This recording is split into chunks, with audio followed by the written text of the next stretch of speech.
Yeah, and that's the thing that, it seems a lot of the promotions that come up, even if they have some kind of a TV deal, it might be on some dinky channel or even at best, a replay on something. You're on HDNet. You're on the MMA leader in terms of live TV, and especially to be in high def, no questions asked. You got to voice Michael Chavallo. As far as it goes, if people aren't seeing that the MFC is running Canadian MMA, I don't know where they're looking, I guess. You know what, though? Listen, you know what I tell everybody, though, too, is I encourage other promoters to be successful. I do. That's a myth. People come out and make ridiculous claims on Twitter, on other places like that. People I don't even know who they are, but then they get my attention a little bit because they say stupid things, right? So when I hear stupid things, I go, now, give me a reason why your show is so good, right? If you tell me you sell out some hillbilly venue that fits 2,500 people and you charge people $20 to $30 a ticket, listen to me when I tell you this. These people, and I know they're listening tonight, right? The cheapest ticket in the MFC is $75, okay? The most expensive ticket is $600, okay? To sit in a tent, right? That's one thing that people don't understand. Again, they criticize that, but don't realize that the casino pays me to be there, and then on top of it, I can charge that much for tickets, right? Mm-hmm. These guys go, man, we get more people than the MFC.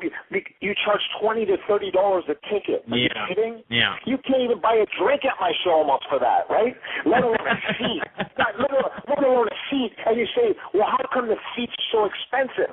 Well, let's go back to the fighter roster. Look at my fighter roster. How much do you think you have to pay people like Ryan Jimmo, who's ranked in the top 25 in the world now, right? Yeah. How much do you think you have to pay the Thomas Denny's, the Rodney Wallaces, the Newtons, the Washington, the Tyrone Glovers, the Dwayne Lewises now? You got to pay them. That's why the seats are so expensive. Mm-hmm. So I get a kick out of that when I hear these guys rattling the mouth. Listen, I'm the wrong guy you want to fight with because I'm going to be here forever, right? It's like, and I love to fight.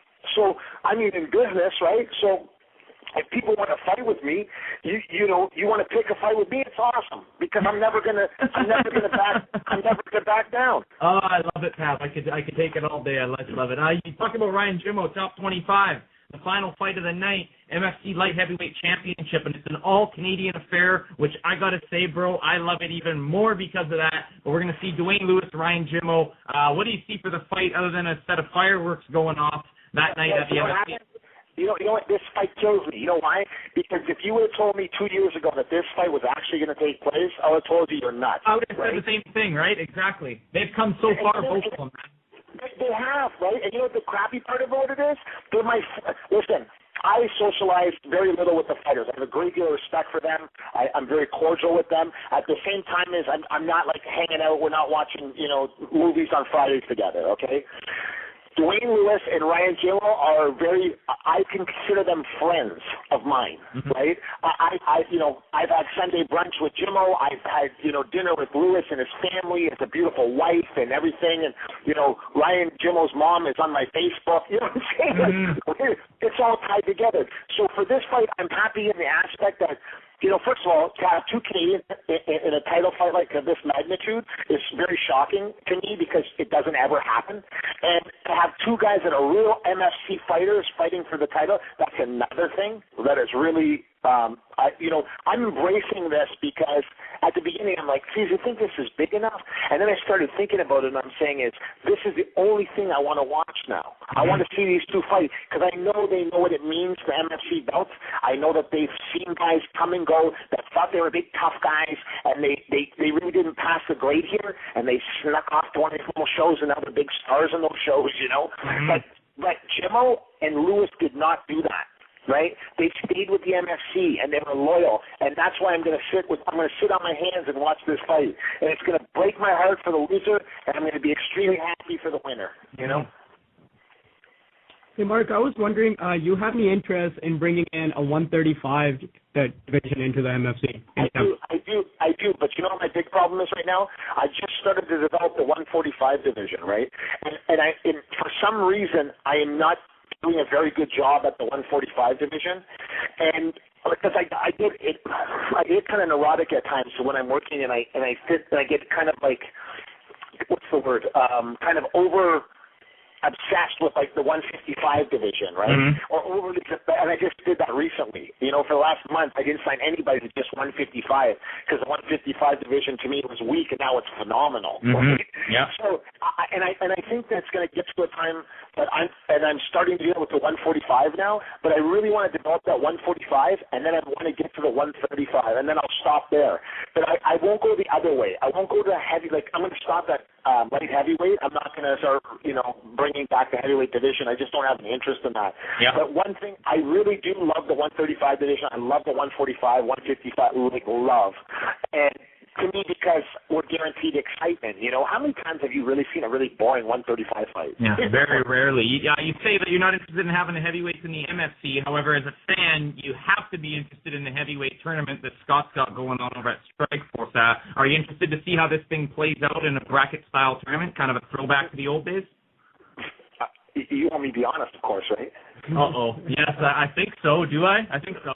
For real, right? For real. Like, I could give a rat's ass about some Strikeforce heavyweight tournament. I'm sorry, guys. Like, it's funny when I saw them walking on the stage, I was like, you got 3 or 4 really good heavyweights there. The rest, I was just waiting for Dan Severn to walk up next. You know what I mean? It was like, come on, just throw him in the tournament and, shit like that. It almost could have been a 4-man tournament, right? You could have kind of brought Tartanov and, yeah. Hey, heaven forbid you said it, not me, right? If I say it, it sounds like I'm jealous. Listen, I'm just telling the truth. You kidding me? Seriously, I was waiting for Don Fry to walk out from the back and Dan Severn and go, hey, we're in this thing too. Let's throw hats in this bitch, And I thought to myself, you're right. You could do a 4-man max 6-man tournament, make it extremely sexy, and say these are the guys. And you're talking, you got some 6 studs in this tournament, but then they started tossing in this guy and this guy. I was like, don't stop it, Yeah, and you do kind of see that in the reserve bouts, where all due respect to Ray Seppo as a kickboxer, but him and Valentin Overeem in a reserve bout, hell would have to freeze over for, I think, anybody to accept one of these guys in the heavyweight tournament. It'll be interesting, though, to see, as far as Overeem's concerned as a heavyweight, he goes and does K1, too. What's your opinion of that? Should an MMA fighter fight MMA, or should a combat sports fighter fight wherever he wants? No, I'm not against that at all. I think it's cool, man. Like, that's guys that are like combative triathletes. You know what I mean?